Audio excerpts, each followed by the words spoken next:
Good morning. Welcome, everybody. This is the Success Secrets for Business, Family, and Life channel. You are on the Coffee Break Show. My name is Vickie Helm, and today we have the man, the myth, the legend. Today we are going to be speaking with Kellan Fluckiger, if I have that last name right. And we are going to have a party today. It is going to be so cool and so fun. Listen, if you're new to the Smart Life Club, put your name down below. We want to be introduced to you. We want to say hello to you.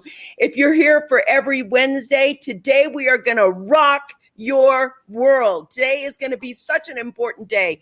There are key factors to success. There are key factors to winning, and we are going to go ahead and go into them. I see you coming on board.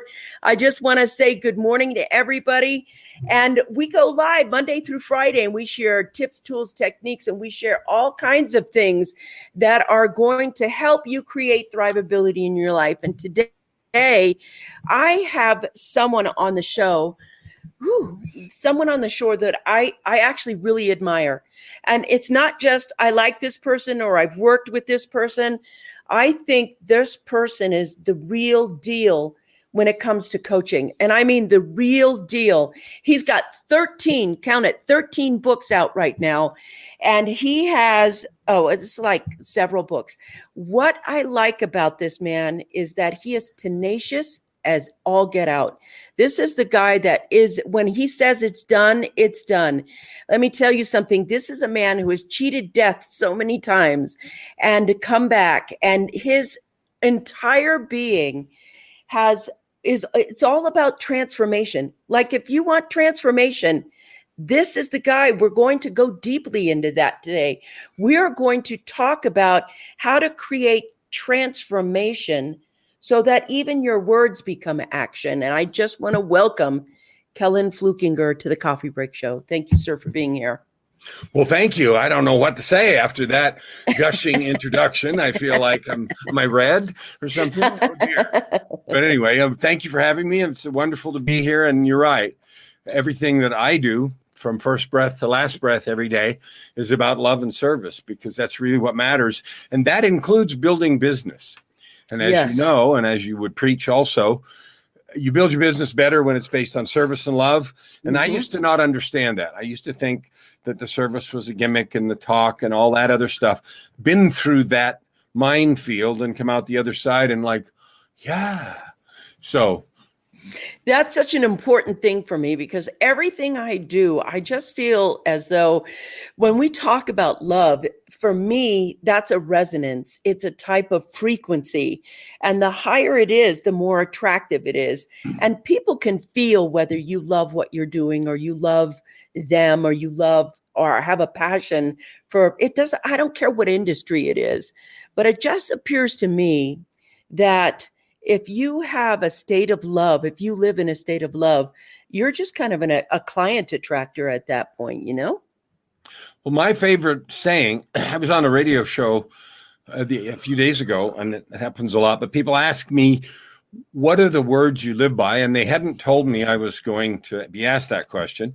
And I have pages of life declarations and things called personal truth and commitment that I've written and memorized and rehearse every day. And they literally drive my life. Mm-hmm. But anyway, what popped to me is a sign that I have in my office out there, which is this. And I said, I never look for clients.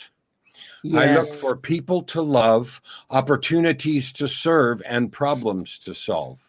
Oh, gosh. Somebody write that down. I never look for clients. I look for opportunities for people to love, problems to love, opportunities to serve, problems to solve. Love that. There's a reason for that. People to love, I can do that unilaterally. I don't need anybody's permission to love them. Yes. Opportunities to serve takes a little bit of cooperation. If I'm really going to serve Vickie or somebody else, I need to know enough about you to know what would actually be of service. Mm-hmm. And again, but it's something I can choose to do if you'll share just a little. Problems to solve is much deeper, and you've got to share some real things with me. And if I love someone and I've taken the opportunity to get to know them and they've shared something with them with me so I can serve them, when we get to the level of problems to solve, then they talk about hiring me as a coach. But we don't even get there until people to love, opportunities to serve, and problems to solve. And I mean that. When I go into every conversation, I never think about clienthood. I just think about that sort of level thing. And see, to me, this is the difference. And I want to talk about, and today we're gonna talk about how to transform your words into action, because one of the things that most people really have a hard time with is they want to be of service. They want to have the kind of opportunities that you're talking about. They want to have the kind of connection with clients that you have, and they can't seem to get started. They can't seem to figure out who they are in the conversation, or how they actually want to serve, or where they're being led. And I'm thinking to myself, I just kind of want to go talk to you and ask, let's talk about how we put action. How do we ignite action in ourselves? I mean, I know how I do it, but how do you do it? How do we begin to transform into somebody who takes their words and puts them into action? Okay. So each person listening right now, and you can think of times in your life when you've been absolutely committed and you do whatever. You skip sleep, you get up early, you grind, and you do stuff. Why? Because you're driven by something. Something in you is driving that set of action, that committed behavior. The problem we come into is that we don't know how to create that committed behavior. It sort of shows up when we feel like it. Yeah. And so we don't really know what the mechanics are of making a heart commitment, a truth, internal commitment to something. We don't know how to do that on purpose. Because when you have that, the way I say that, and this came to me in a shamanic breathwork session when I was having visions of whatever, out of body experience, from the place of being, the doing becomes trivial. So if you learn, and there's a process to do this, and I'm not going to just say platitudes, when you have become something, yes, then doing stuff is like easy because it's who you are. Like an easy way to say that is I'm a human, so I breathe. I don't have to remind myself to breathe. So I breathe, I eat because I'm human. My stomach tells me to. All these things remind me.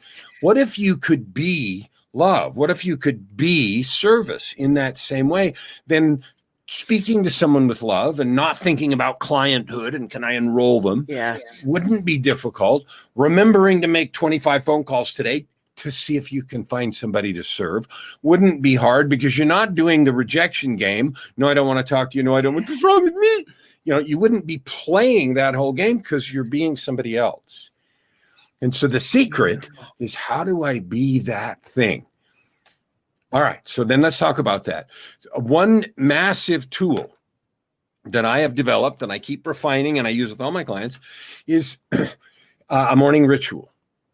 And a morning ritual is a process of connecting every single day. And you can't skip it. It's not like do it sometimes. In the beginning you do, but pretty soon it becomes so powerful that I would no sooner skip my morning ritual than run outside in Edmonton naked in -40.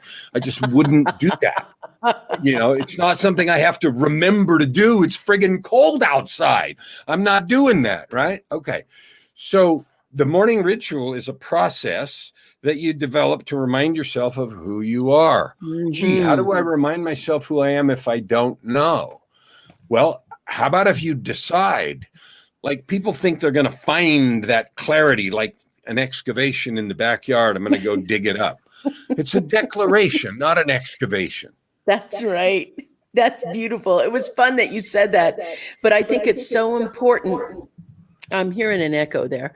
I think it's so important because there is a point in your lifetime where I believe that every person has a source of service within them. And if we're outside of ourselves, I don't even think we can touch it. But when we're inside a little bit, and I do this ritual every morning, every single morning, I sit down and the first person I connect with is me and the divine. And in that moment, when I'm connected in that way, I feel of service all day long, all day long, all the time, in the moment. And that's, to me, one of the strongest ways to live. Thank you, everybody. I see you all talking.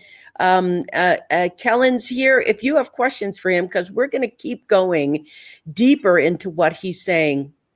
And I like this. Wow, what a game changer. It is. It is when we have connection with ourselves. Kellan, I want to talk about this because I know a lot of people, some people have this, some don't. I was one of those children when I was born. I felt really purposeful. I always knew that I was here to change the world. I always knew that I was here to be in service, always. What happened was, though, I got tied up in looking for the thing I was supposed to do.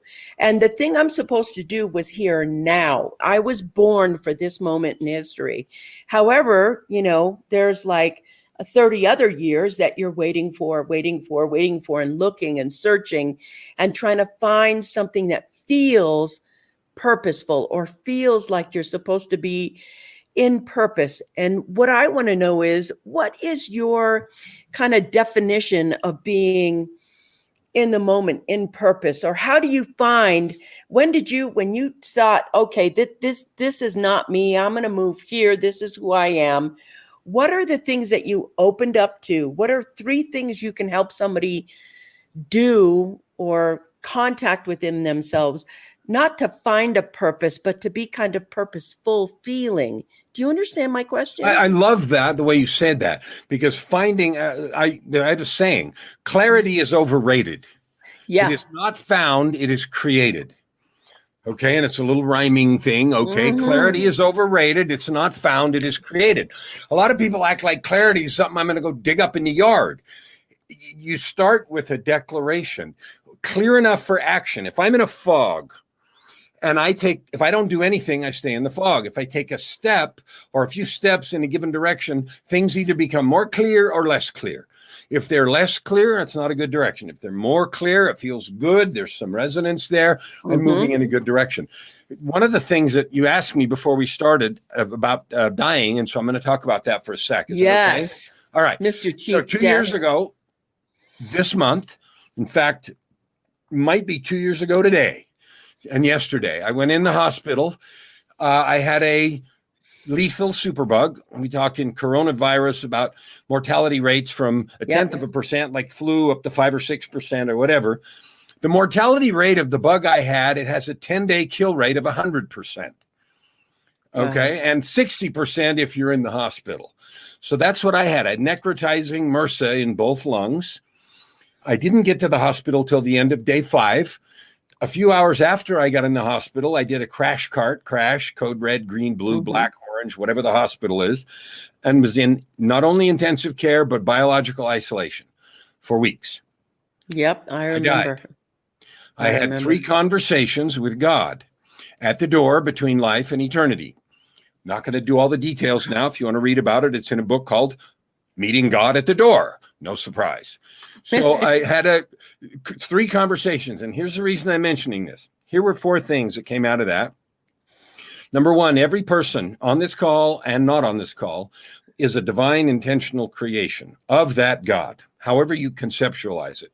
You're here on purpose. Number 2, you have agreed upon assignments that you were excited about and anxious to come and do. Now, that's not one thing, that changes over time. Number 3, you have the gifts and talents you need to do them. They were given to you in connection with that agreement. And number 4, all the help you need is available from both sides of the equation. Now, those 4 things came to me and were part of that conversation. And then I went on and said, great, if that's true, I don't say if, you don't say if then. Since that's true, why do we settle for crumbs? And the answer, I don't know if in the economy of heaven, brevity is a virtue, but the answer was 4 words: because you don't believe. And I said, whoa. Okay, what am I supposed to do about that? Glad you asked. And the next thing was what I have written in the book of Context, which is a process to change beliefs.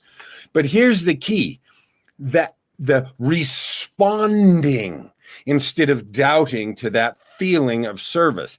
In any moment in your life, if you go into love and say, what would love do? now, in this conversation, in this situation.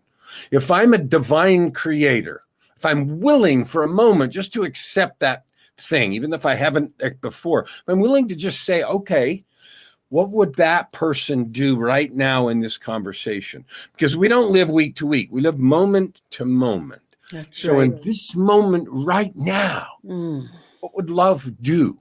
What would love and kindness and creativity and generosity and charity, what would that do to this person or say right now? And if you act that way in every conversation, clients, I don't care what you're selling, they'll fall all over you because they can't find that kind of intense caring, service, intention, openness, authenticity, fill in the blank with all the buzzwords.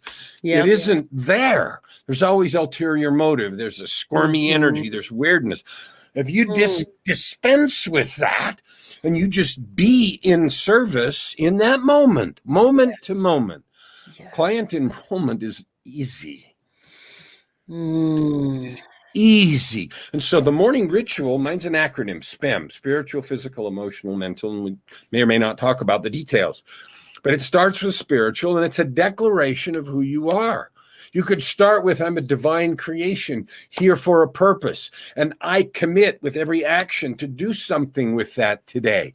And that starts with what you think about while you brush your teeth. It starts with the first text you send. It starts with, if you have a partner, how you greet and be with them. Like, if you are that, what do I do? And we all fall off the wagon and screw up and say, I shouldn't have said that. Okay, fine. Don't ruin your life or your day. Recommit, get up on the horse, and continue. I know I'm speaking fast and saying a lot. I know, I love okay? it. My heart is melted and my hair is standing up. My heart was really melted with that because this is the point. I think we have echo here. This is the point in life where we are restructuring, rethinking, and reimagining everything, including who we are and what we do and how we interact with the world. And I think somehow this point that you just made so beautifully about being strictly in that moment and asking the question right now of what would love do? Wow, you guys are really having a conversation here. So when you get to the point where you have been in the moment, you're looking, instead of looking for purpose or to become a purpose or to have a purpose or to be some sort of thing, when you start to connect with yourself and you be that sort of thing of who you are in the moment, I feel like you're tapping into a part of you that has authenticity. It's the part of you that's willing to show up. And so it's not just that we're looking for purposefulness. And I want to go back to the point where we're talking about it's because you don't believe that, because I think some of those things right there, if sin was anything, it's the lack of belief, or it's the lack of that thing, What you said was so powerful. I could spend the whole day on just that, on just what you said. It's that powerful. It's that transformational. And I think that we don't want to get to the point where we're taking the conversation lightly. That you just got the keys to the kingdom. Everybody who's listening, we just got the keys to the kingdom right there. May I ask, let's go a little bit further into when you become love. And I want to talk about the level of authenticity, because I think that is belief. But being able to be authentically who you are in the moment, looking for the moment, looking how to serve that moment, you become authentically who you are. You're not trying to be something else outside of yourself. You're not trying to create a mask or a persona of some sort. And I want to say, when you were at the door and the belief came, what part of you kind of awakened?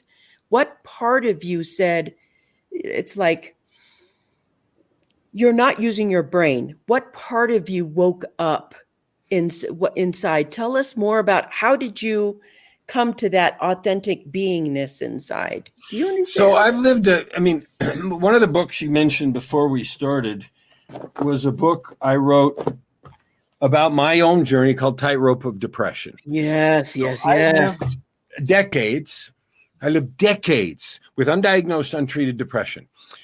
I was trying my whole life to prove that I was somebody, and spent years on the world stage making boatloads of cash, but behind the scenes, a battlefield of ruined life and ruined relationships and drug addiction and all of that kind of stuff that goes with it, just like a movie script. I mean, think of any movie you've ever seen about that. Yeah, you could do that. Vickie's read the book. It's movie worthy, right? You could do that. It is. It's hard to read. And here's the thing. So that means I lived with the phrase, "you're not good enough," tattooed in my eyes and in my heart all the time. So when that essence comes, the feeling, like we all share the fear of inadequacy, and we share the yearning to matter. So those two things, if you think of yin yang, are juxtaposed in all of our hearts, including mine. Okay, we share the fear of inadequacy and the yearning to matter. And we desperately or deeply desire to serve and deeply fear judgment and rejection.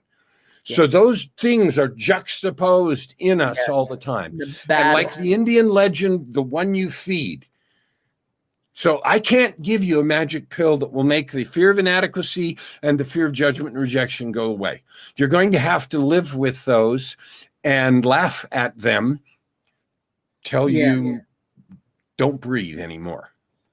Yes. And getting to the point where you stop believing them and start laughing at them, that's the belief point to me. That point where the two come together. How would you how would you build a bridge from one side to the other if you gave a crap about what people thought all the time? I mean, without coming to suicide and death or, anything, depression. Here's the thing. There's a simple question. Now, this process is outlined in the book of context. So I'm going to tell you a 4-step process that you can use. Every time he mentions a book, thank you for putting up in there. That's a good book. Okay, context is defined as the set of beliefs, definitions, experiences, expectations, and perceptions. That's an acronym, be deep. Your beliefs, definitions, experiences, expectations, perceptions. It's how you think the world works. So you and I, we live in a context straitjacket. It has nothing to do with reality. It's what we think reality is. So here's the thing. I'm afraid to talk to someone. I'm afraid to make a phone call, visit, network, say so. I'm afraid of that. Something, stomach, I'm going to think whatever. That happens. So instead of going and taking a course about how not to be afraid and trying to fight with that, white-knuckled like an addict tries to not use, instead of doing that, ask a different question. Okay. First, what do I believe? Well, I believe the world will end. They'll hate me. I'm stupid. It's wrong. Whatever that list is, right? And it's my true belief right now because it's eating my lunch and tearing my guts up. Okay. I'm not saying change your belief. If I believed something else, what could I believe? What do I think Kellan believes, or Robin believes, or Superman believes, or, he probably believes he can just go do that and go make those conversations. That's probably what he believes. Okay, cool. And you could believe that. Yeah, but I don't. I know, but you could. Well, I could, but I don't. Okay, fine. You don't have to. If you did believe that, so making a list of 2 or 3 things you could believe or that you think someone else might believe. If you believe that, what would you do? Well, then I would just go talk to him. Okay, cool. So you don't have to believe it. You know that if you did believe it, you would just go do whatever that is. Make that phone call, visit that person, write that email. You do that. Go exercise, whatever it is. And so without believing it, let's just play a game. And the game is, I don't believe that, but I know if I did, I would. So let's just go do it anyway. just to see what happens. I don't have to believe anything. Wow. I'm just playing a game. And often what happens when we do those things is we get unexpected results. And the unexpected results is the key. Because without changing what you believe, the unexpected result makes you say, what else could I do? Well, I could do that. I still don't believe anything different. I'm not playing that game. But I could do, and when you get 3 or 4 or 5, and it doesn't happen every time, but when you get 3 or 4 or 5 unexpected results, then you're faced with a situation where you look at this and say, I actually could believe this other thing. I didn't, but look what happened. I have some empirical evidence in my life with my personality and my situation, not some fantasy about somebody else. Look what happened. And it was just because I was willing to play a game. And when that pile of unexpected results gets big enough, then you consider, well, maybe I could believe something else. But it's not in a vacuum. It is with this accumulation of unexpected results. And what happens is then beliefs change themselves. You don't have to go to war with a belief. You just have to identify what else it could be, what I would do, and am I willing to play the game of unexpected results? Beautiful. It's like how to put yourself in neutral and take another path, take another gear. I'm really sitting with everything that you're saying because the thing that is super important for what's happening now is that we have so many conversations. I'm sorry, we have echo going on. We have so many conversations right now about what is going to happen and what people think and how they're reacting or not reacting to what is, and being caught in a set of beliefs and being able to challenge them, for lack of a better word, by asking a different question, by being able to move your constructs. The most important thing that you can find out is that you can transform your constructs, that you can I think we can transform anything. I mean, you're pretty much living proof of the ultimate in transformation. How then do we put words in? How can we turn our words? How can we get more action from ourselves? I mean, I know how I do it. I want to hear what 3 things could you give them right now that will begin the transformation process? Because I think the most important thing that you're saying right now is you can become or change anything, in that. You can, and I couldn't scream that loud enough. You can have anything you want. You can be anything you want. You can do anything you want. So if you're talking about words, step 1 is listen. Mm-hmm. Listen to what you say internally and externally. What is your dialogue? And this is where authenticity matters. Tell the truth. Yes. Like, am I bashing? Am I ripping myself? How am I talking? What is my language right now? Because most of us, we just do this without thinking, and we have an attitude inside and outside. So spend a day or half a day or all day just listening to what you say and how your internal dialogue and external dialogue plays out. Is it tinged with doubt? Is it tinged with negativity? Am I constantly saying stuff to myself that I wouldn't say to my best friend? Like, just become aware of what your language is. So that's step 1. Step 2, ask yourself if you like it.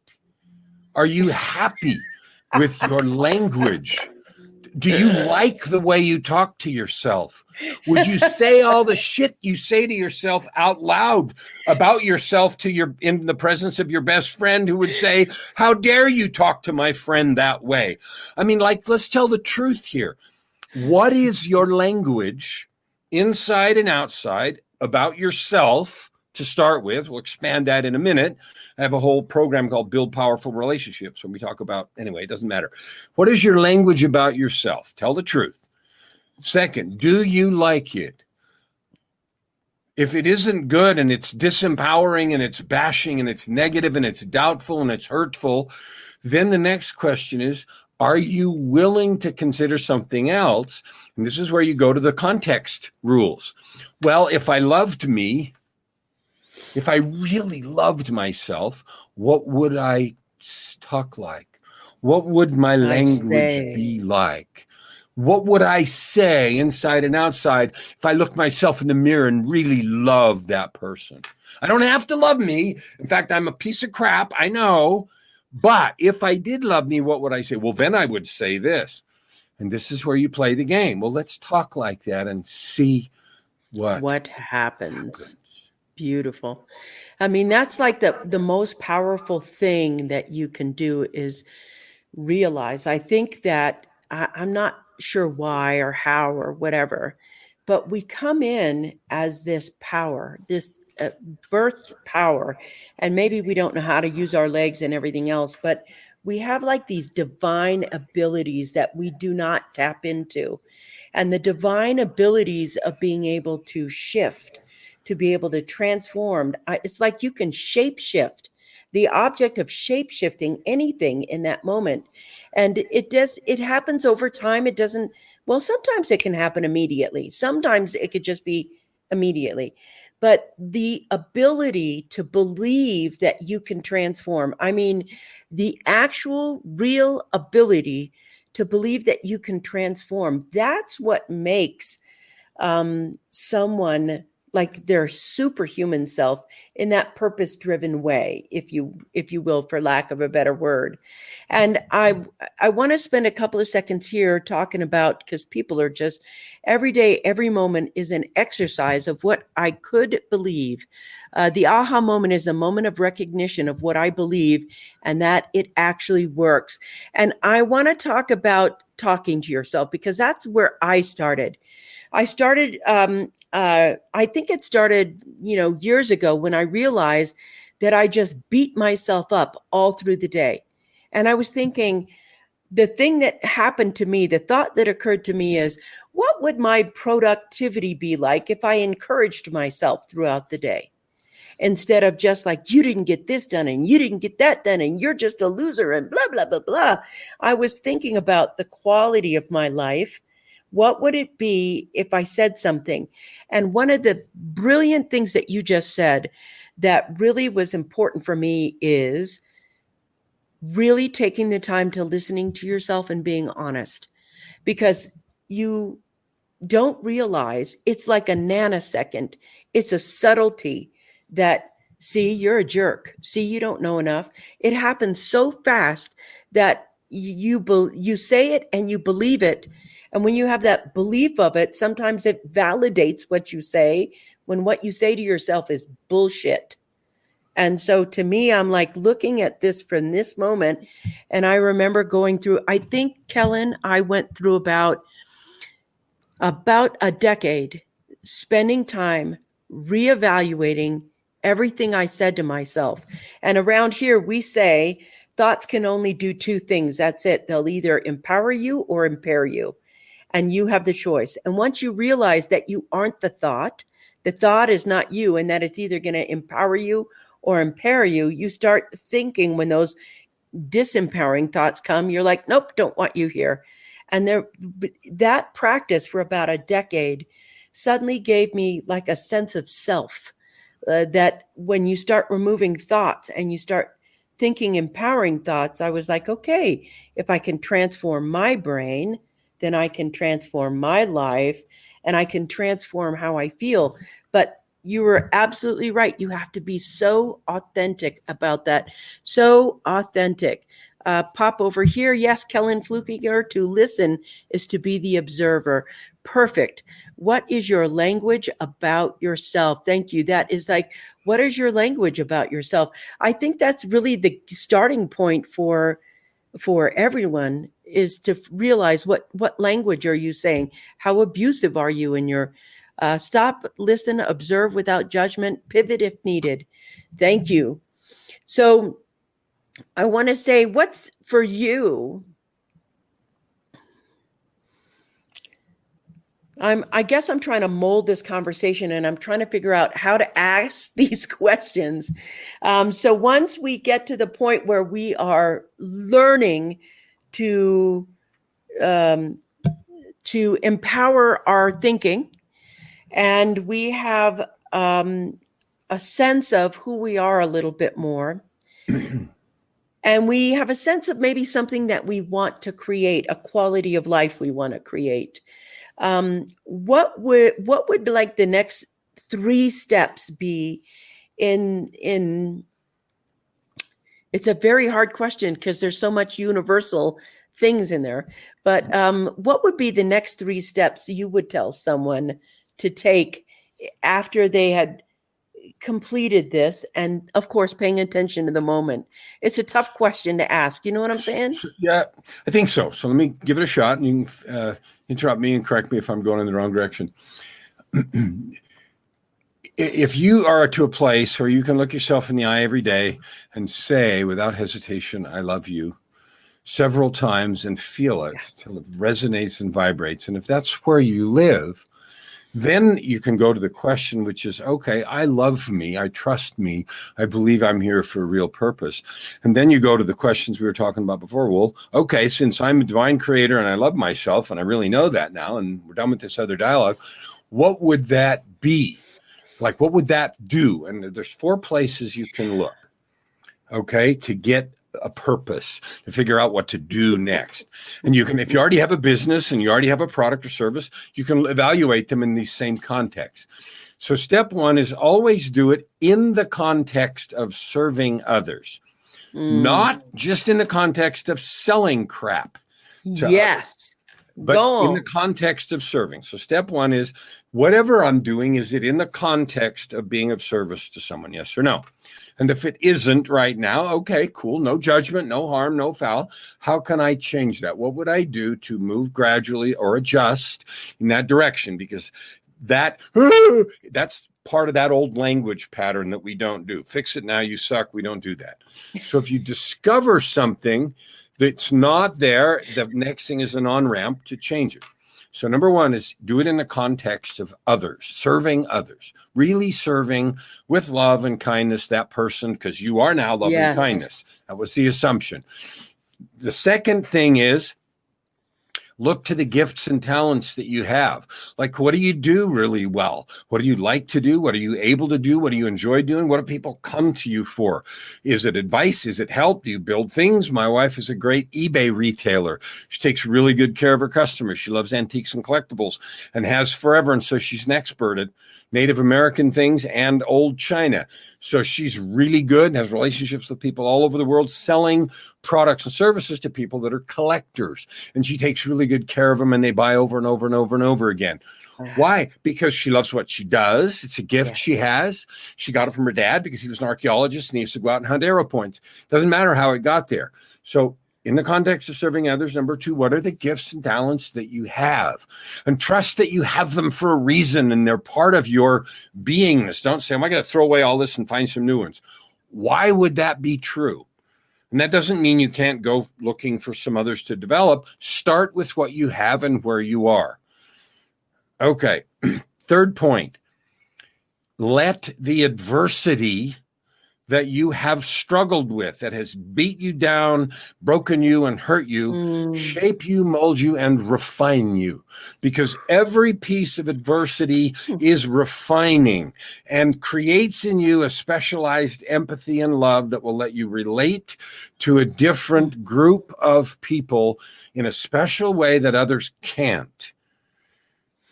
So look to your adversity for advice, for refinement. Don't be angry with it. Don't be mad. Don't hate the people that caused it.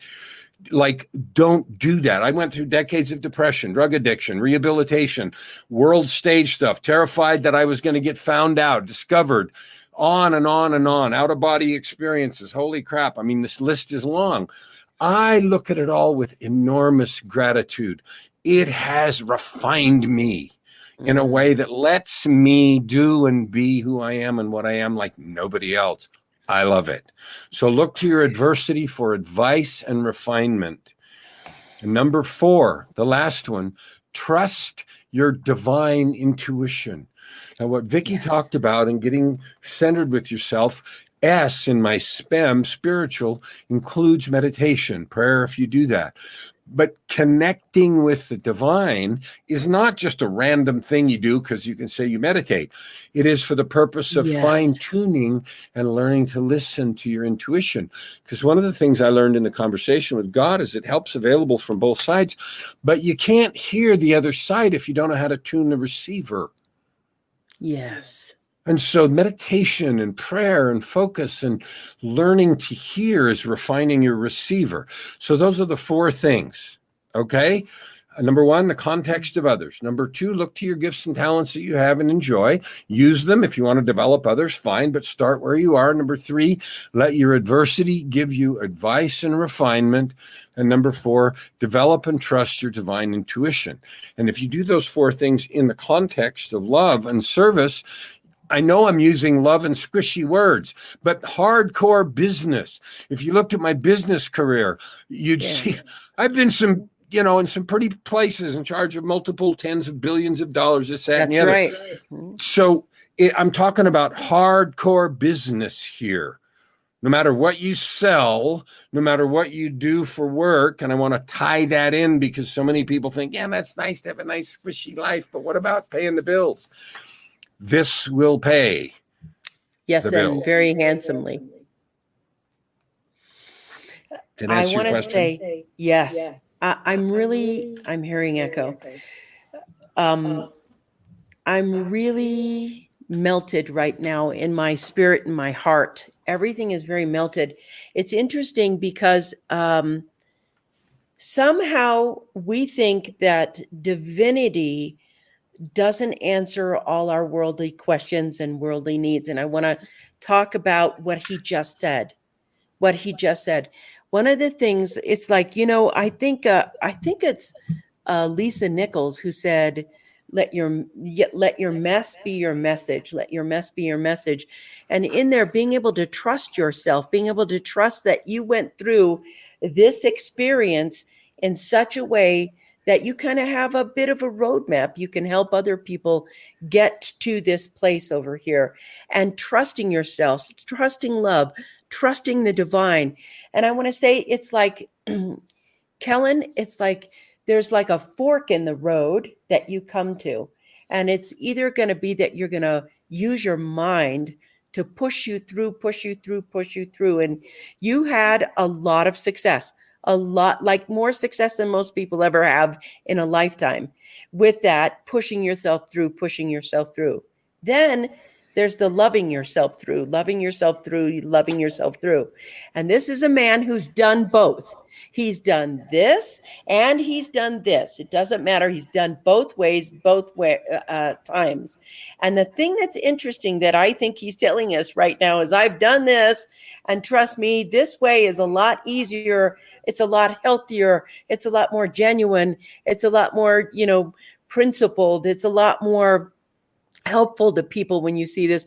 Kellan, people over here on the side, they're going wild right now. Just a minute, everybody.